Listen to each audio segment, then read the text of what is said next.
Ready? 3, 2, 1.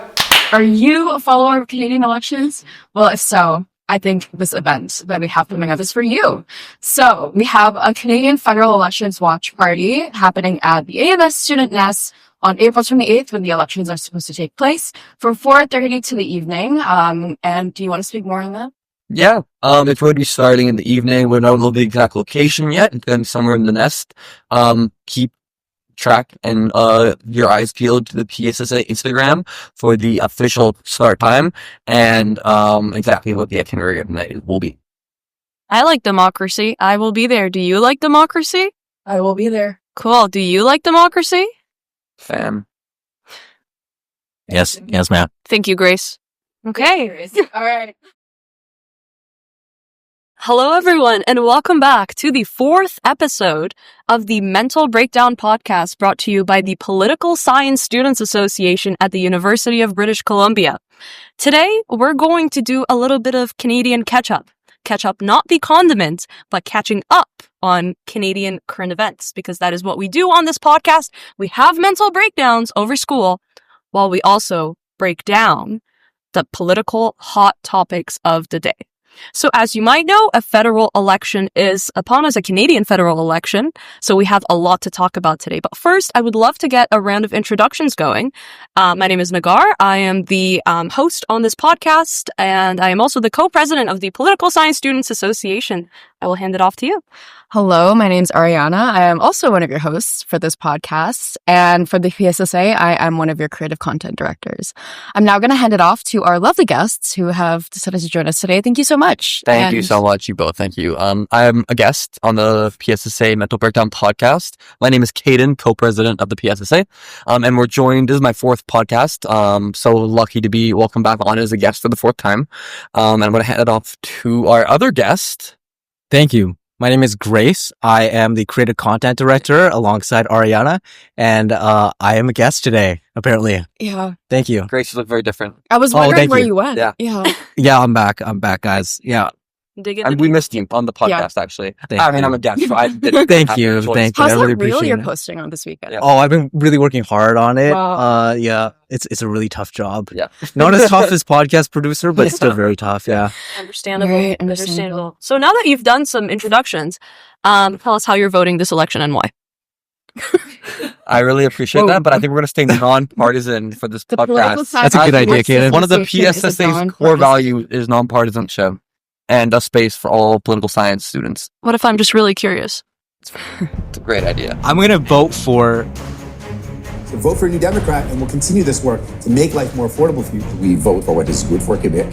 I'm ready to give everything for Canada. Let's bring it home.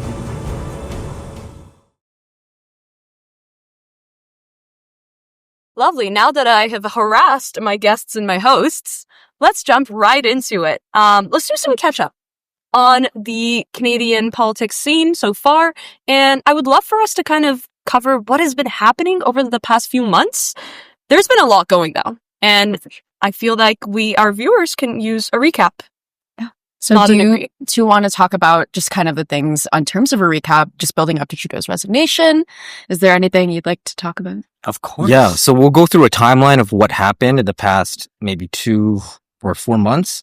So it all started with the beef. September 4th, Jagmeet Singh rips up the supply and confidence agreement and citing that the Liberals were too weak and too selfish to address corporate greed. The supply and confidence agreement, contrary to belief, is not a coalition. It's merely an agreement where a party supports the government by giving it confidence, and in exchange, the government would usually do some sort of policy that the party wants. In this case, the NDP wanted healthcare, childcare, dental care, and this continued for about 3 years. Yes, and following the ripping up of the supply and confidence agreement, it did seem like we were imminent to a federal election sooner rather than later. The NDP wouldn't necessarily say if they were going to officially vote non-confidence with the Conservatives, but there was kind of this leeway time where we were very unsure of what was happening. But then in mid-December, more crazy stuff happened. The Trudeau cabinet decided that, or it seemed like there was going to be a reshuffle in the Trudeau cabinet. Mark Carney potentially emerged as someone who was an advisor to Trudeau in certain economic aspects, but it was kind of uncertain. There was a few names being thrown around. Freeland and Trudeau's kind of allegiance began to be at question. Freeland did say that Trudeau did say to Freeland specifically that there was rumors that he did not want her to be the Minister of Finance, and it seemed like there was a potential for Mark Carney to be offered that ministerial job, despite him not being a member of Parliament. And then given this, on December 16, Freeland decides to resign from cabinet, citing that she no longer enjoys the confidence of Trudeau and attacking his policy. This was strategically done a few hours right before the fall economic statement, which is an annual statement where essentially the government gives everybody an outlook of what the economy is looking like. And so somebody else, I forgot his name, but somebody else read the fall economic statement that time, and it showed a 60 billion deficit, which was far exceeding the target of Chrystia Freeland saying that they wanted a 40 billion deficit. And so, yeah, it was a huge blow for the Trudeau government. Yeah. So the idea was she was told, I believe on Friday on a Zoom call, that she'd be removed from her Minister of Finance position after she gave the economic statement. Instead of going down with the ship, Freeland gave an infamous letter to the Trudeau government and also Canadians as well, kind of stepping down from a role in the minister, and therefore did not read the statement that would have been outlooked and seen as a bad state of Canadian economy, as it was 20 billion over the expected deficit. They kind of shifted into this Christmas time where this happened in mid-December, and we kind of went the break not knowing what would happen to the federal government. Once they reconvened, we were not sure what was going to happen. It did not look very good for the federal government, and it looked like even Jagmeet Singh was going to also call for non-confidence, and an election would happen shortly after that. And instead of taking a walk in the snow, as his father infamously did before he decided to resign, he took a ski in the slopes at Whistler, not far from here at UBC. And then he ended up announcing his resignation after he came back from his holiday vacation on January 6th, citing party dissent and simultaneously proroguing Parliament in the process. It is important to know that proroguement is not a recess or an adjournment of Parliament, but it suspends the session of Parliament, not just pausing it, but killing all legislative business in this specific time. So the legislature and the Parliament was effectively not running at this time. It is not a dissolution because it is technically still in session until either a new session is called with a speech from the throne or the Governor General dissolves it, and which is what has to happen. And then after this, there was a leadership race in the Liberal Party to decide who would be the Prime Minister.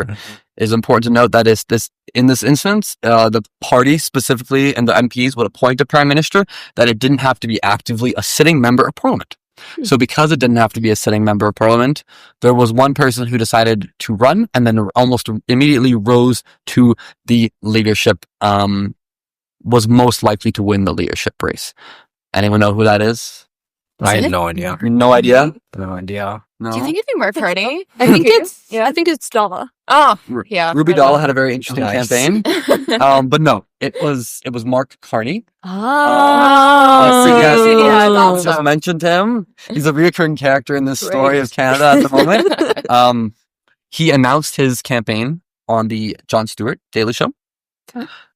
And he then immediately rose to the top of the race.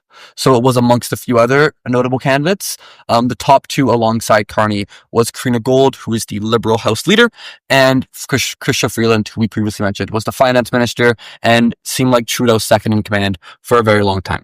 That's the pretty sad story. What did you say for Freeland? Yes. Yeah. Yes. No, Freeland, she did at the end try to distance herself, but it ended up evidently not being enough for the Liberal leadership, where they thought that Freeland could lead them to a potential win in the next election, as they were facing down a very, very large deficit in the polls compared to the Federal Conservative Party at the time of Trudeau's resignation.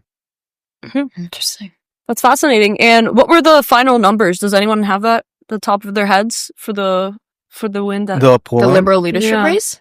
Yeah, it was 85.6% for Carney and Freeland was a devastating Brutal. loss. Yeah. Yeah, 85.66 seemed unprecedented in a leadership race. Really? There was talks that he would win. It wasn't surprising at all that he won in the end, I don't think. But what was surprising was the actual large gap. Right. And who gets to vote in this leadership race? It's a great question because he's now our prime minister at the time of filming. That could evidently change in the upcoming election, but he is now the prime minister. It is the Liberal members. So I think you pay a membership fee to the Liberal Party. Yeah. Oh, And then you get to, it might not be paid, it might be paid. There was a way to become a Liberal, official card carrying Liberal. And then you vote in the leadership race. This obviously is, only going to be a prime minister for a short while as we are now in an election, but at minimum at the time, there was going to be an election in late 2025.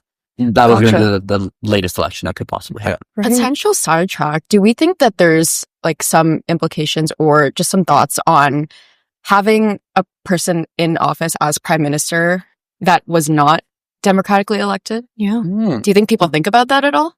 It's definitely a talking point that I've heard. Right? Yeah. I would say that like it is still a democratic election in the sense that they do elect the person democratically with a vote, but the scope of who gets to vote in that election is very limited. Yeah. You know, like, and also given the fact that you have to pay for a membership in order to vote, it does restrict you in terms of like, you know, you have to have some sort of like financial, you know, commitment into the party. Whereas Elections Canada, obviously, you don't have to pay to vote. Right. That would be absurd. So it's democratic, but you know, there's obviously very there's limitations in Of course. the democracy. Yeah. Absolutely. That's fascinating. Well, I don't know about you guys, but I personally did not know much about this Mark Carney guy. I feel like he just kind of came out of nowhere. So what do Canadians know about Carney and why was he so popular in comparison to Freeland? I mean, aside from what we've just discussed. I mean, it's clear that most Canadians didn't know much about Mark Carney going into the end of 2024. He was quite infamous for being in the Bank of Canada, the governor of the Bank of Canada, for the last little bit of the 2000s, as he is cited to help Canada get through the global financial crisis and kind of get Canada through unscathed. But still, in that time, if you were very politically active in Canadian politics, you might know of him. I was personally not even 10 yet when that was happening, so I personally didn't hear much about Mark Carney during that time, but I think it is something that some Canadians might recognize the name. Yeah. For sure. And I feel like he kind of falls a little bit short from the speeches I've watched, at least, in terms of the charisma, the oomph of a politician. And I feel like that has certainly impacted my perspective, but I'm sure it has for other people as well. And I've heard him respond to this by kind of saying, I'm not the usual suspect when it comes to politics, but this is no time for politics as usual. Do you feel like that resonates with Canadians? That maybe we don't need this charismatic leader who's going to wow us with speeches, but someone who's more practical? I would say that most people can be captivated by speeches, but when they think about someone they want as a leader in their country, I don't think speech writing is on the top of that list. It doesn't seem to be, and it's like almost like a reverse populist kind of way, because he's not this, he's saying he's not this charismatic leader, but he's saying it the same way he's not for politics, he's for the people. So it is kind of like populist in one way, but also he's not like citing people in a traditional populist, left or right wing populist manner. Do we think that's different from, I guess, like the charisma that have heard people cite Polyev for having? Do we think that there's like some parallels there? Or do you think they're just taking this like populist thing in different directions? I think it's definitely unprecedented. Yeah. Like for an example, Justin Trudeau and Obama had a great relationship, and they were both known to be charismatic. Pierre Poilievre came in into the conservative leader, and there was also Trump that came in, and they're both very charismatic people as well, very populist. So it's definitely unprecedented. But what the pundits seem to say, some seem to name adjectives for him, is very sober, very cozy, is his sort of like image. And I think it's refreshing for many Canadians, especially the Liberals, because we haven't had someone like that in a very long time. So The current political yeah, it's a climate now, I different think it's wind, very- and I feel like a lot of people are looking at him and like he might actually have a lot of rationality, because that is a little bit contrary to charisma, I guess. Yeah. You know, like very pushing for that rationality. Yeah. Of course. Especially when you're comparing it to our southern neighbors who have threatened quite frequently the government to take over Canada. And I think a rejection of that is something that we're going to be touching on. Yeah. Absolutely. All right. And I mean, playing it safe, check out the resume. I mean, it certainly does Are we not... plugging it in? Yeah. Sorry? Pretty up there. It certainly doesn't disappoint. I mean, you can, it And I'm speaks sure a for lot of itself. Canadians are aware of that resume and Of like course. actively seek it out. Of for sure. course. Yeah, absolutely. And it wasn't just the Bank of Canada. He was obviously with England, the Bank of England, which I think has gone both ways for him, because people might think, oh, he left Canada during a certain point of time, but that's a rhetoric that is played for his attackers in many ways. And I think it was through the Brexit crisis, this kind of figure of the Bank of England was well known. I've heard British people talking about Mark Carney in a way where they actually did know about him through this time, but they don't necessarily regularly know the head of the Bank of England, just specifically Mark Carney, because he was there during the Britain shift away from the EU monetary system. Mm-hmm. Interesting. Well, the resume is very impressive, but I'm sure that Canadians still have their fair share of critique that they throw at Carney. For one, I've seen him speak French. How do you think French people responded to his French skills? Because I feel like if you are a Quebecois and you have a prime minister who can't even properly speak the second official language of Canada, that might be causing some concerns for you. And I think that like it would be really interesting to answer that question in conjunction with the fact that I think that Trudeau was pretty like, not like widely popular, but he's like pretty like relatively popular among the Quebecois. Of course. Yeah. Yeah. Yeah, he has a French last name. He Yeah. spoke French well. He was able to get a lot of votes in Quebec in 2015, which ended up winning him the large majority. As of right now, there has seen a large liberal growth in Quebec that is evidently eating from a lot of different parties. I believe they're now at 40% in Quebec, despite Carney's lack of French skills. As we've all seen him speak French, is fairly it's Anglophone French, and like, if you're raised in Edmonton, you haven't spent much time on the federal scene. It makes sense. He does speak it, but it is not necessarily the greatest French, and I think that's been well documented in his progress. Right. Absolutely. Aside from this, he's not really known to be much of a politician, as he is like an econ guy. How do we feel that Canadians have responded to his lack of like formal work in politics? Actually, I don't know if that's true. Don't know if what's true. If he's had much of a political background. Yeah, I mean, he's not even an MP currently, right? Yeah, Right. well, he hasn't had a public-facing role, right, in politics, but he's definitely had a bunch of political roles, but behind the scenes. I mean, you know, there's a lot of people who work in politics, obviously, who are not public-facing. But yeah, it's definitely an interesting dynamic right now. We have a prime minister who's not even an MP, and against someone, the conservative leader Pierre Poilievre, who has been in politics a long time. And it is that question a lot of the time: who is the experience something that Canadians want? Is that experience in politics something that they necessarily are looking for? If they are, obviously the conservative leader is quite experienced as an MP. And evidently, Mark Carney, the Liberal leader, has not been an MP. He has been around advising a lot of the time, and throughout the Trudeau administration and throughout the previous Conservative administration with Stephen Harper and his role in the Bank of Canada. But he was never an elected politician. And I feel like he's stepping into this role with already a lot of pressure being placed on him from the current US-Canada relations. Do we think that he can deliver based off his resume? Do you think the Canadian population is concerned that he can really take Trump head on as a diplomat? I think it's the debate right now. I think it's up for the Canadians to vote for. If you look at the polling, evidently since Carney has come into the picture, it looks like he is polling quite high quite definitely high compared to the Liberal Party was polling pre-2025 before Trump came into office. It's been an upward slope for them, and that's what every polling data has says. It says they were going to become. It went from being completely wiped out to them potentially getting a majority. If some of the polling data that's coming out contemporarily in late March is correct. And it's that same debate, right? If a leader is strong and willing to be strong on an international scale and stage, who is the stronger to do that? Or do we want a diplomatic leader, one that is more willing to negotiate and speak? And I think Canadians are currently forming their interpretations and opinions on which leader, which party is present.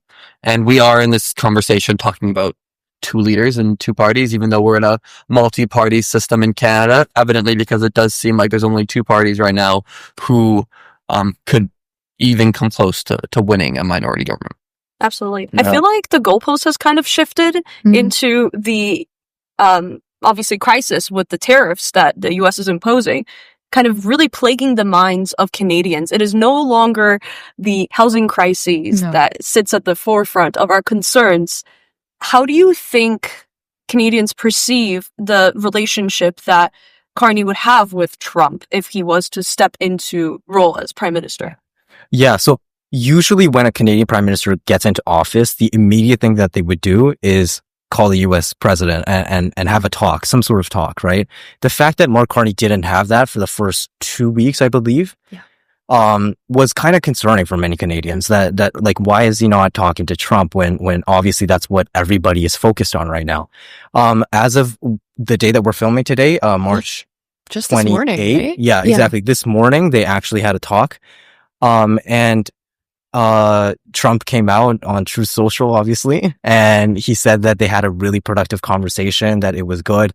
He said Prime Minister Mark Carney of Canada, which is not something that a recognition that we've heard so far. Do we with take Trudeau. this to be like a recognition of Canadian sovereignty, or do you think it'd take a little more than We that? sure hope so. Also, Yeah. as Canadian residents, I think it's something that we want to maintain. Right.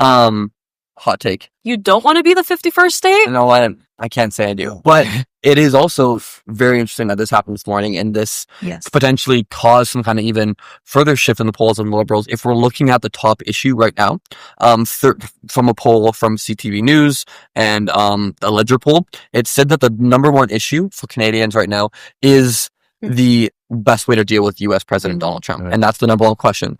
33% of Canadians, so only 3% less, say it is the current direction of Canada. People are unsatisfied with the current Canadian government and how they would take it going forward. So these are the top two issues, things that we're not surprised about. The housing crisis, one in Canada that is very, very prevalent and top of minds, and the affordability crisis in general is top of mind for Canadians among the current U.S. question. And we often talk about this like as an incumbency advantage in Poli Sci, where the incumbent prime minister in this case gets the first shot at demonstrating how he would be a prime minister, and especially in this case, the fact that he gets to talk to Donald Trump, whereas Pierre Poilievre, he only gets to speak in a mic, and hopefully it goes to Donald Trump's advisors where he would talk about it. That's the huge difference right now. Yeah. Well, you brought up Poilievre, so I guess we can kind of dive right into it. We have Carney's relationship with Trump, but then we also have Poilievre's relationship with Trump. I hear a lot of people drawing quite a few parallels between these two individuals, calling Poilievre maple syrup MAGA. How do you feel that his modeling of his campaign kind of a little bit closely to Trump has affected public perception of him? Well, it's been undeniable over the past few years that Pierre Poilievre has been an attack candidate. He's been one that has gone after the current government in the Liberal administration. He's been the one in the Liberal government. He's the one that's gone after two key issues, it seems like. It seems like Justin Trudeau, and it seemed like the carbon tax, and among a few other things. But those were his major things, calling for a carbon tax election consistently. Something similar to Donald Trump. Consistently, even now as president, critiquing Joe Biden's administration and his 4 years. Trump is actively the president for a few months now, and he is still doing so. This has been something where it's almost like a change election. That's what they're hoping for. You can run against the incumbent, like we talked about, the incumbency advantage, and also at the same time just complain about everything going on, and hopefully Canadians, or in the U.S.'s case, Americans, agree with you enough that they vote for some kind of change. And I think that that's a lot of the parallels that have been drawn.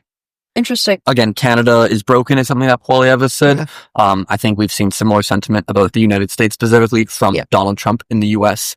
And again, America first. We've seen Poilievre with signs that say Canada first. I think these are the connections that Canadians are drawing on. Right. Yeah. But it's interesting because the opinion of Donald Trump's opinion of the Canadian leaders is a lot different. Yeah. I think the fact that the timing is so close as well is something that's interesting. Yeah. Donald Trump gets into office January 20 something, and then now we're talking about an election where Pierre Poilievre is obviously showing how much he cares about Canadians. And I feel like that there's some parallels between those two just because of how close the election is between the American and the Canadian election. Yeah. And there's a phenomenon that's different than the United States phenomenon when I think in the US you traditionally think when the citizens are feeling patriotic, they move towards the right. They move towards the Republican Party. But in Canada, it seems to be the opposite. It seems to be when Canadians are feeling patriotic and a little nationalistic in certain ways and like very proud of their nation, they move towards the Liberal Party historically. And I think that's been the change right now. We're seeing this attack to our Canadian sovereignty and our Canadian sovereignty threatened by the global superpower over the last century.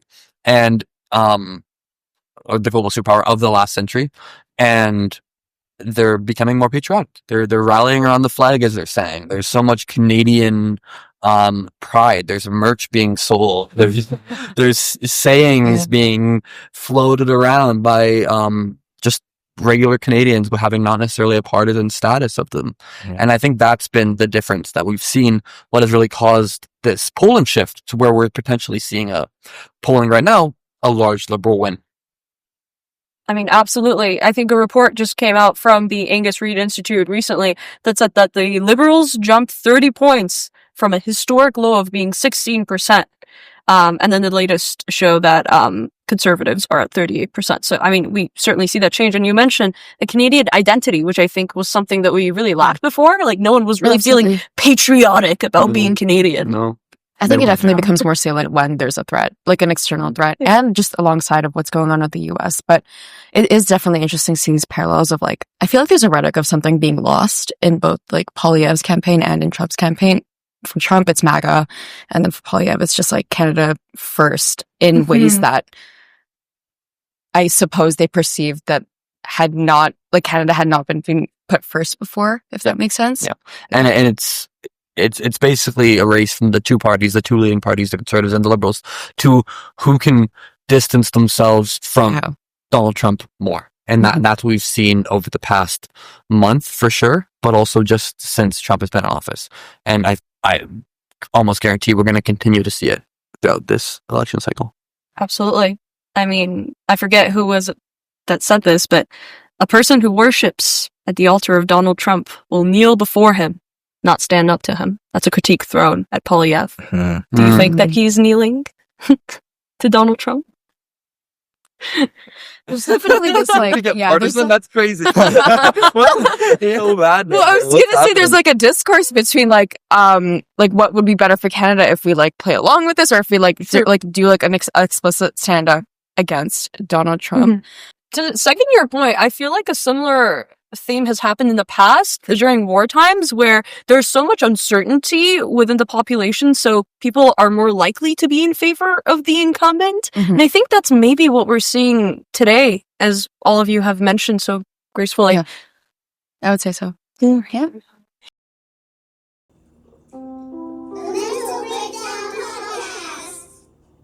Okay, so I think now is some time for political hot takes. So over the past week, we've been gathering some hot takes from the political science community here at UBC. And so we're just going to read a few out, try to unpack them, see where they're coming from. And yeah. And again, just a little reminder that the PSSA doesn't endorse any of these hot takes. We're just here to kind of understand where they came from. And yeah. All right. Are we all ready? Yes, sir. So ready. Okay. So I think the first one is just starting off. The appointed Canadian Senate is a good system and should not be changed to an elected Senate. During a what? Do you want to repeat the No. question? During nothing. Nothing's during. The appointed Canadian Senate is a good system and shouldn't be changed to an elected one. Oh, I think this is a debate that has been It's a very popular happening. Canadian Yeah, poly yeah, debate. This is just the take. This is just the I think take. it holds a different role than Right. what we usually think of as the American Senate, which Yeah. is obviously elected. The American Senate has many flaws itself, considering the fact that it represents land a lot more than it represents people, with two Mhm. senators coming from each state. The Senate, I believe, is more of like a filled with experts, is the idea, Yeah. to pass and make sure bills make sense. I think the saying is sober second thought. Yeah, Yeah. exactly, right? That's the saying. So Whereas the first thought is drunk. No, that's just the saying that's associated with the Canadian Senate. Yeah, sober second thought. Sober second thought. yeah. Alliteration. Cool. Yeah. Wow, you guys are so fast. Okay, the second one is the Conservatives might be onto something with wanting to restructure healthcare. What's the point of free healthcare with our current waiting room times? You'll be dead by the time you're taken in. No, that's actually a good take. I'm not gonna lie to you. Like, there has to be a little bit of restructuring. I can't lie. Like, the healthcare system is just not great in terms of how much Yeah. tax we're using. I think there's so many valid critiques of the healthcare system. Yeah. Right. I don't want to get like public, like political, but like I believe that a public system, and like one that is very universal, is much more important than an inefficient system like the US has. They pay more per capita by far on healthcare, Mhm. and it is because of that they're privatized. They're the only OECD nation that has a privatized healthcare system primarily, and I don't think moving towards a more privatized healthcare system would help that overall. It doesn't matter if you're underhoused on the streets or if you're rich, you deserve healthcare and good healthcare at the same level. So no one is going to say that the waiting times currently in hospitals and the lack of family doctors is a good thing and should remain, and it should be changed. But there's that debate whether it should be changed to a more privatized fashion, or should it be changed, remaining public, and kind of copying a lot of other Western and OECD nations that do have strong public healthcare systems. I guess privatization would maybe save lives if it actually guaranteed that the access would be there. Again, Yeah. It's not a given. Privatization's not necessarily associated with like access to everyone is the only thing. exactly. I The feel like- outcomes are clear. Yeah. Yeah. Yeah. All right. Well, thank you. All right. Number 3. This one's wow. Canada should break from the nuclear proliferation treaty and begin building a nuclear deterrent. I mean, that's definitely like a current thought going around. A lot of the U.S. is now largely given the yeah. saying that they are no longer going to defend their previous allies, Canada being one that's right next door. That's, I'm assuming, where this is coming from. I know that, for example, in Germany and a lot of the EU now is focusing on rearmament and kind of building out their military, as they don't think they can no longer trust the United States. Yeah. Oh gosh.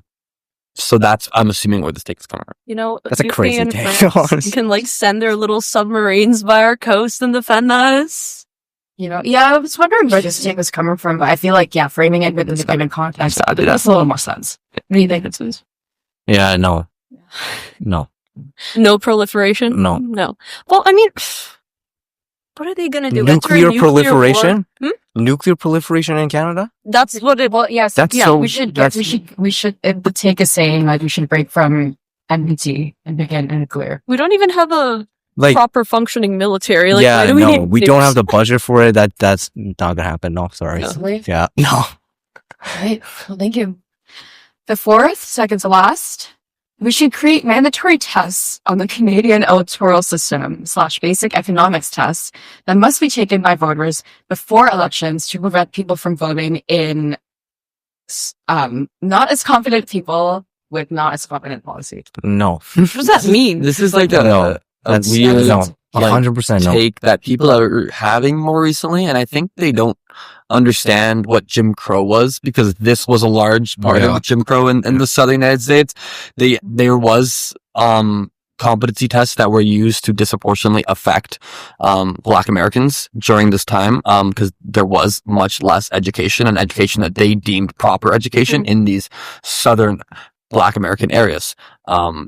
And I think where people are coming from is they just want voters to be educated about the current Which is a political good landscape, thing. which I think people should be educated Yeah. about the political landscape. But you also cannot take away rights from people that you don't deem educated. And I don't think you can capture the scope of being like politically informed with like an aptitude test. Of course. Exactly. And like, what language is that test going to be in? English? Because we're a huge immigrant and French country, right? Like, so that's no, like that can't. It's like right. something that is said to you by like a high school classmate during civics class. Yeah. and something you're like, that's interesting. And then you never really think about it again. But it's like super exclusionary. Super exclusionary. Super labelist. How could it not be completely taking exclusionary? away people's rights? Like Yeah, it's exactly. I'm okay to say no for this hot take. Yeah. I saw an example of one of those like tests to see if you would be able to be granted like franchise, and some of the questions are very.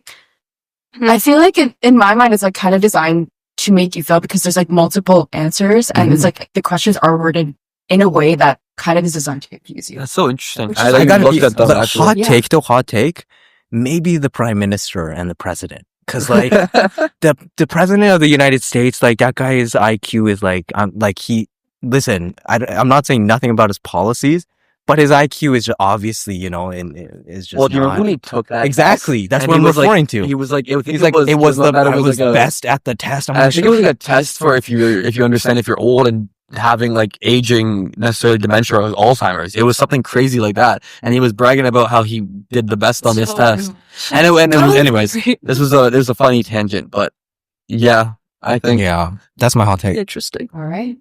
Oh, Well, we'd hope that we'd elect someone with, Hopefully. Well, we're not having issues right now with Canada, so Yeah. that's good. Isn't that what a citizenship test low key is? Like if you weren't a oh yeah. If You're it's kind of worse, right. Then you'd have to take. You are it's kind of kind of right. the system that's in place. Yeah. Low key. Well, it's a test on Canadian like Canadian history, though. history. It's not like aptitude. Yeah. It's not like, are you smart? Oh, I think if you're not smart, you can't be a Canadian. History. The same like language exclusionary things would also. Oh, happen, it's definitely right? exclusionary in certain aspects for Yeah. sure. Yeah. So Yeah. partial truth to this question, I guess. A little bit. I mean, yeah, but also like natural born Canadians don't have to pass. Exactly. Yeah. All right. Well, on the line of education, we've come to our last political hot take, and our last political hot take of the school year, which is very interesting. Oh, damn. All right.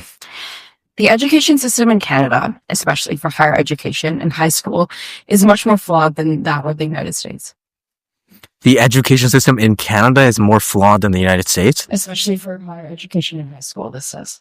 Are these the people I'd like who are to know like why they think this. social I justice? would like to- yeah, no, I'm curious. Do you guys have any kind of like insights on where this might come from? I would assume that they're taking like a anti-progressive stance, and they're saying like based on the that like high schools and universities are focusing on progressive social values, like an anti like social left-wing stance, as all I could think of. I think we have objectively higher standardized scores than the US.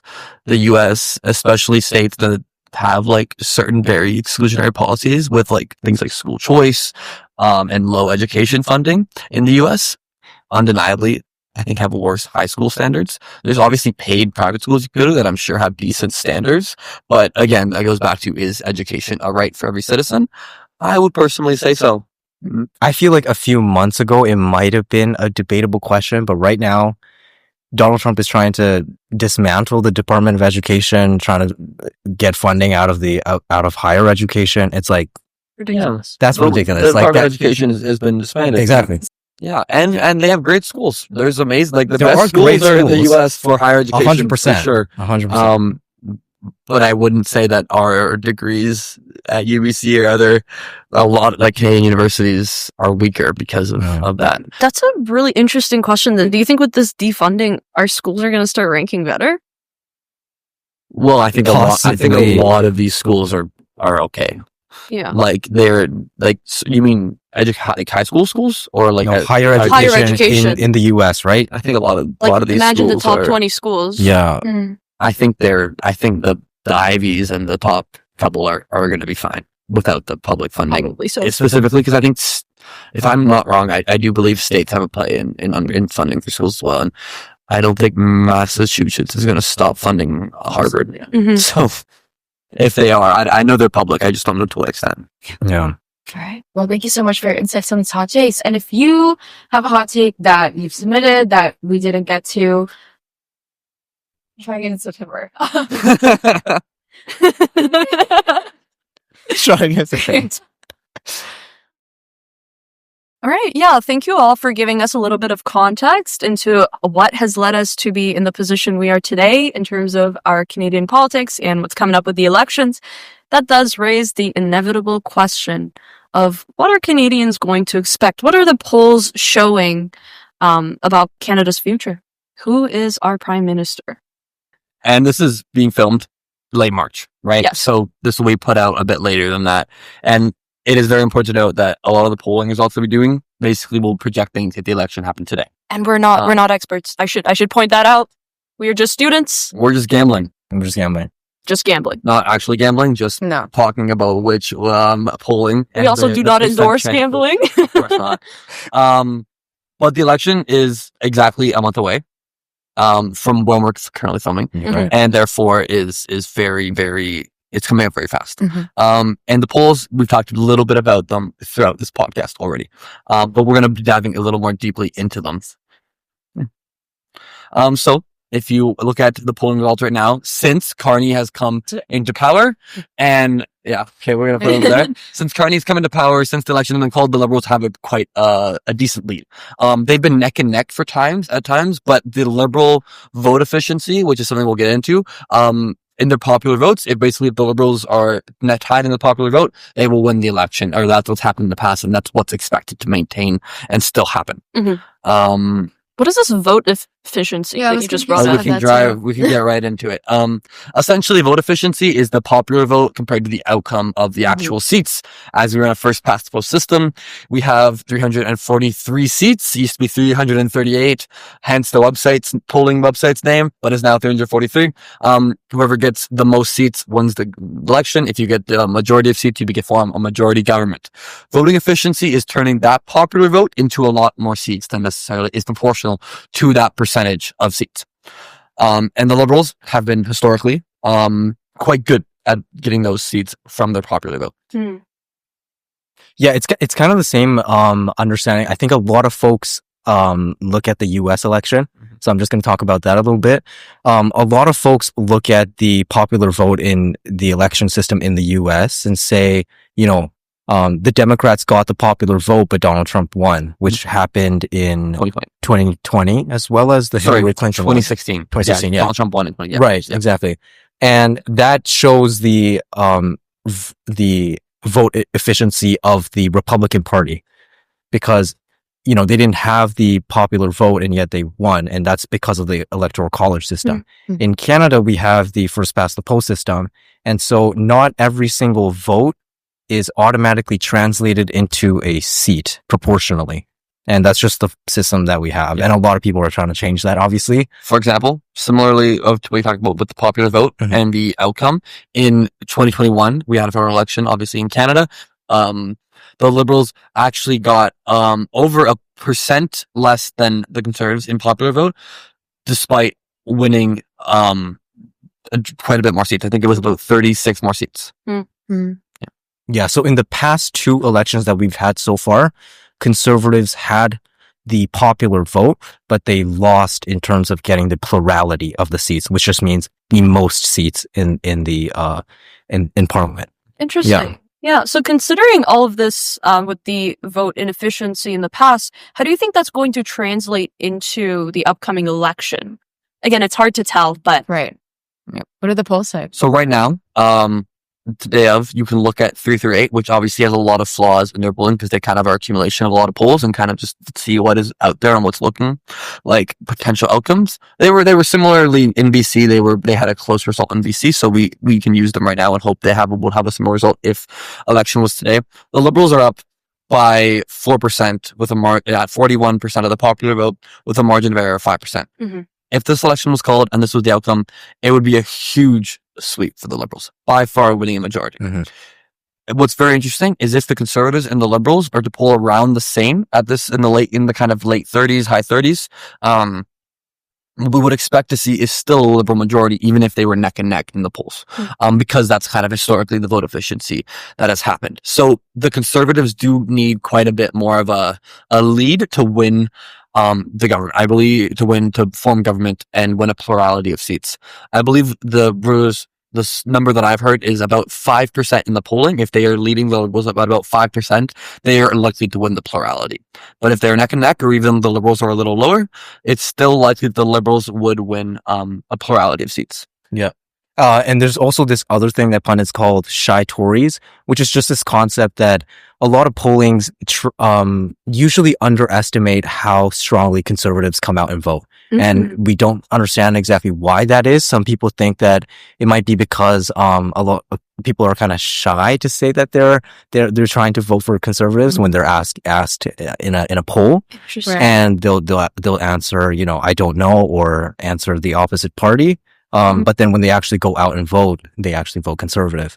That might be one of the reasons why. There's a lot of different hypotheses of why that might be the case. But yeah, that's just another concept, shy Tories, which directly affects the difference between polling and the actual election results. Interesting. Yeah. So if the Conservatives were to pull through, are we looking at a minority government or a majority government, potentially? It would be super hard for the Conservatives, I believe, from my understanding, to form a minority government if they were elected as they would the plurality of seats, simply because they've formed a lot of enemies in the legislature or in the parliament, and who currently are running. Yeah, the Bloc Québécois are not ever gonna be with the Conservatives because they fundamentally disagree. And the Québécois, the people in Quebec, would definitely not support that. Obviously the Liberals and the NDP are not going to support a coalition with the Conservative Party either. So that's definitely not going to happen. We have to look at where the third parties and the kind of less popular parties are to see or the less parties with the less amount of seats, to see if they could form a government. And it would likely have to be the NDP with Bloc. And I think the likelihood of any sustained government with a conservative minority government with either of those two parties is quite improbable. Interesting. So if there was a conservative minority government, but we don't have that confidence, would that then propel us into another election?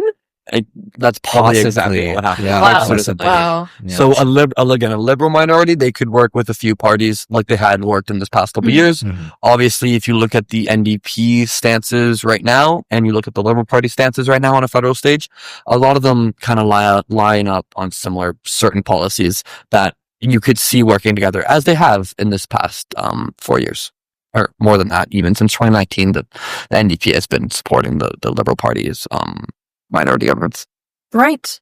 And these polls that we've been receiving, have they been kind of showing consistently the same trends, or has it been quite volatile? Well, as we talked about, the shift has happened very heavily in this past couple months. Mm-hmm.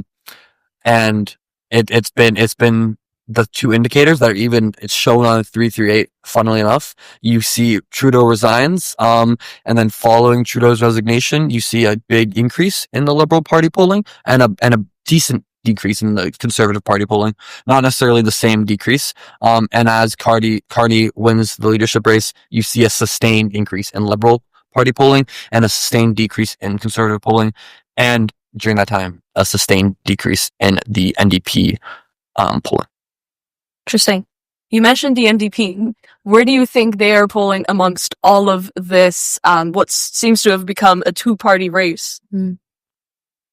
Yeah, the NDP has been obviously, completely devastated in this past few months.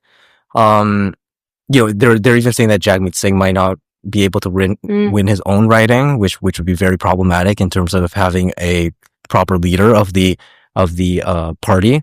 They're also saying that they might lose party status. I don't know the exact rules, but there are rules that you need a certain number of seats, 12 seats. Yeah, in order to have party status. Which is so interesting because it was the NDP who put forward that vote of no confidence. So well, they signaled that they would. Yeah. But it was actually Carney that ended up dissolving Parliament in the end, asking the Governor General. It evidently was a political move for Mark Carney and the federal Liberals, because they've been polling quite well. And it seemed like an obvious time for them to call the election specifically because they were polling this well. Right. So it's a very timely decision, it seems. Yeah. I think one thing to note is that, the leader of the Liberal Party and the leader of the Conservative Party are brand new faces in terms of an election. Right. Whereas the NDP as well as Bloc Québécois, they're coming in with the same leader that they did in the past elections. And I think, it's hard to compete with fresh faces when obviously the more you're involved in parliament, the more you're likely to do something that people disagree with. So yeah, that's one point. It's undeniable that, even though the NDP and Jagmeet Singh have been pushing for certain things that are different than the Liberals, he's tied to Justin Trudeau, and that unfavorability that still lies with Trudeau in certain aspects. That's what the Conservative Party has consistently pushed as a messaging against the New Democrats and Jagmeet Singh. They are polling very low. If you look at the NDP 338, they currently have a seat-by-seat projection of 5 seats, which would be their lowest ever as a party. I think the lowest is, I believe, quite low as well, but it is 5. If they were to win, 5 would be their lowest by far. I would be surprised if it ended up being that low for some reasons we can talk about later. But the reason why is because the voters that have shifted towards the Liberals and Mark Carney a lot of the times are the NDP. If you look at federal vote retention, specifically amongst each party, so in this instance I'm talking about the 4 parties that have party status, the Conservatives, the Liberals, the Bloc, and the New Democrats, the Liberals are maintaining their votes and retaining their votes by 36%. So 36% of people that voted in 2021, sorry, not 36, 86, my bad. 86% of people who voted in 2021 still believe that they will vote, or still are saying that they're going to vote for the Liberals.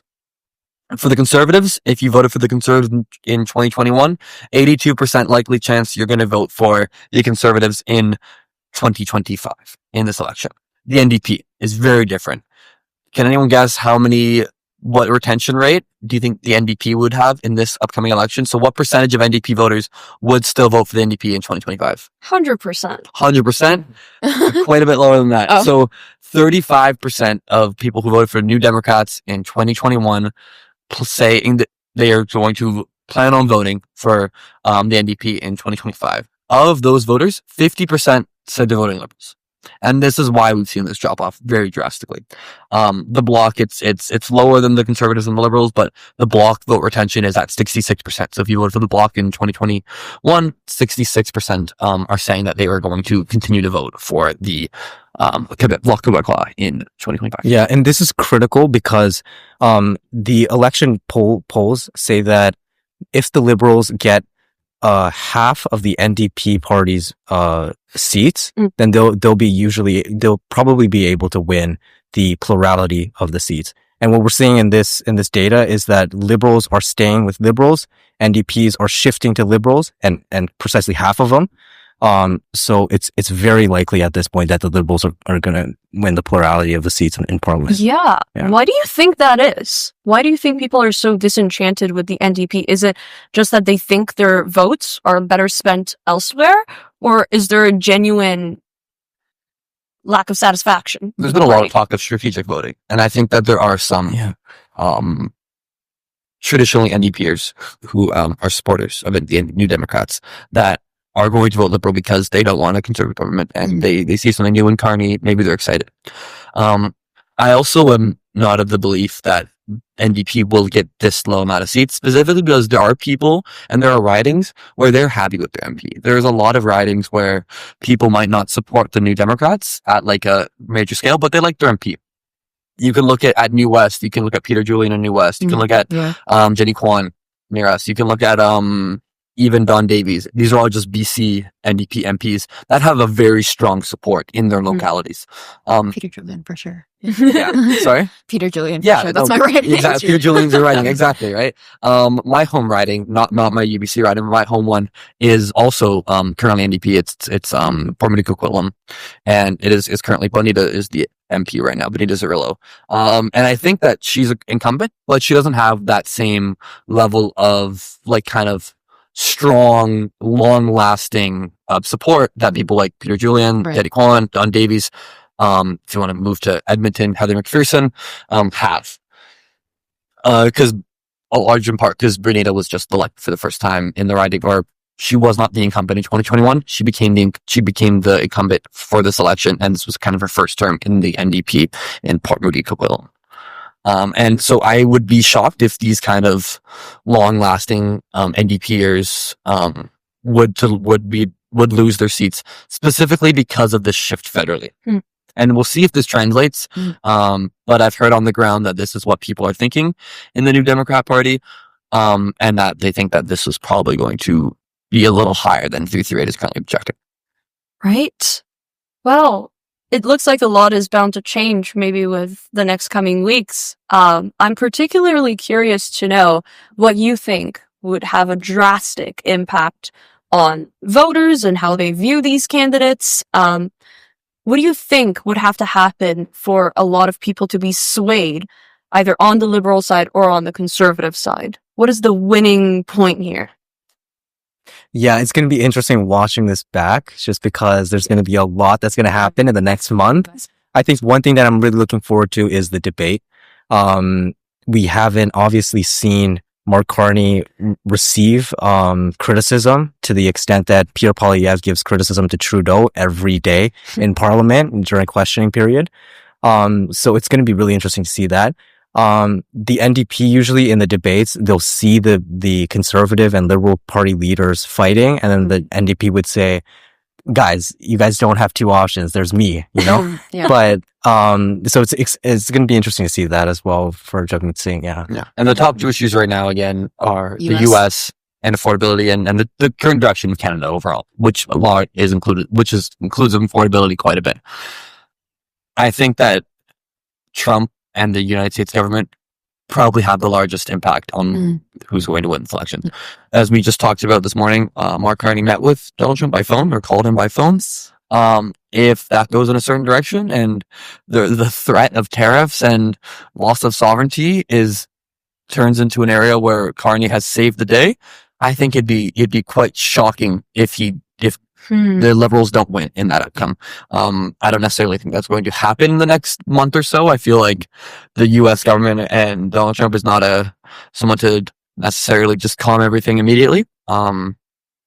And we'll see what goes from there because he has been very aggressive with the Liberal government and Trudeau. But that seems like the most volatile issue that can change within the next month on either side. Right. Yeah. So on the other hand, if Canadians do get hit with that tariff and it does have a drastic impact, how do you think that might change the voter outcome? I mean, we've seen the threat of tariffs lean toward Liberals in the past. I guess actually having those and immediate effects on Canada, it'd be hard to tell. I think it'd be even harder to tell because it wouldn't necessarily have immediate impacts. No. Tariffs would necessarily, if they work in the U.S. and we stopped selling our goods to the U.S., that means that our production would go down and theoretically unemployment would rise in Canada because we'd have these jobs that are no longer necessary. It's different in the U.S. where tariffs would, in a quite quick capacity, increase prices if you were to put on tariffs on your goods that are quite drastic. So I don't think it would have an immediate impact in Canada specifically. I think it's more the threat of them that has the larger thought impact in voters' minds. Yeah, I actually think that the tariffs aren't going to be in place by the time that the election happens. I don't think that it seems like the tariffs, right? Yeah. There's some that are in place. Already. Yeah. Like vehicle ones. Yeah. The levy. Yeah. But the tariffs that are obviously on everything, I don't think that's going to happen by the election. Yeah. Despite obviously Trump threatening that for the past, few months. I mean, he's gone back. He's extended the deadline, what, about 3 or 4 times now? I wish my profs extended their deadlines. Yeah. Interesting. So, in an odd way, I mean, we talk about foreign interference with elections. It kind of seems like Trump has the Canadian federal election in his hands. It's very interesting. It's hard because what if he comes out and is like, yeah, I really like this one candidate and I think they should win. Is that foreign interference? Because it obviously would be Canadians would react to that. Right. I think they have really because I'm not sure the relationship between Polyev and Trump, but I do know that It's quite contentious, I think from my understanding. Musk kind of supports Polyev, and in that way, he's kind of indirectly tied to Trump. And I don't know to what extent, like, would you want to speak on, like, to what extent that association kind of affects his support? Well, it's a Yeah, like the only thing that I would say is probably that Jagmeet Singh, his campaign is like, I am the only candidate that has not been endorsed by anybody in the Trump cabinet, neither Trump nor Musk, and obviously Trump with the liberals, Musk with the conservative. Right. Informally, he obviously. came out and said that he would rather work with Yeah. a liberal government. In a Laura Ingram interview. Yeah. So obviously somewhat of a support there, but you're right. Yeah. What we're going to see is that each party is going to attack the other side, saying that they're closer to the U.S. and closer ties. It's going to be interesting how they're going to frame that sort of relationship between the leader and Donald Trump. I think there's just definitely going to be some discourse on, how we frame this relationship between the U.S. and Canada. I think that historically, like, we've kind of preferred to have a good relationship with the U.S., but given what's going on, it's very interesting to see how this sort of like relationship with the U.S. discourse becomes weaponized. I mean, like, between both parties. Yeah, I mean, we've seen allies of Donald Trump support different candidates in the past. You've seen Canadian Jordan Peterson and very prominent podcaster Joe Rogan talk highly of Pierre Poilievre.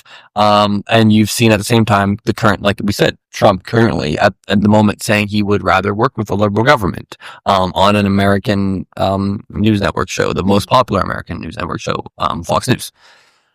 So it is this debate on both parties are going to try to closely align one another with the U.S. administration. I don't know. It seems like the U.S. administration and the Trump administration is being currently more closely aligned with Pierre Poilievre and the Conservative Party, and that is just indicated from polling. And the Canadian unfavorability of USA and Donald Trump, and the current Canadian strong federal push in the polls towards the Liberals against the Conservatives is just what has currently been seen. Okay. You guys have given us a lot to think about. I guess we'll be circling back in, 37 days? Yeah. 30 days. 30 days. From today, exactly. 30 days from today. Exactly a month. Exactly a month. 31 Exactly days. a month. Yeah, it's the 28th. Yeah. March got 31 days. Yeah.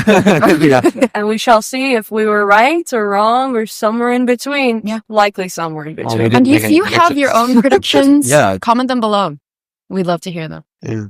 Well, with that, you guys, we've come to the end of our very last Mental Breakdown I want podcast to say thank you for letting me be a guest on the podcast. Of course. You know what? I think we have a surprise for you. Kaden, we are proud to announce that you have been promoted To host to host. of the Mental Breakdown. Wow. Thank you guys. I would like to thank my mom, my dad, my sister, Someone cut his mic. He's talking too much. my co-president. Oh, never mind. Keep it rolling. I never thought this would happen. Even though this is my last episode, I am thankfully signing off as host. So thank you guys. Are you gonna give me a present? We have a present for our new. Oh my god, it's AG! The podcast producer. AG, podcast producer. So nice to see you. Thank you. I really appreciate the empty coffee bag. It's like coffee, but coffee. Gotcha. Well, Thank you. join us again next year for future episodes. But for now, the Mentee B podcast is signing off. Peace. Hello. Bro, tonight. The real Grace is here.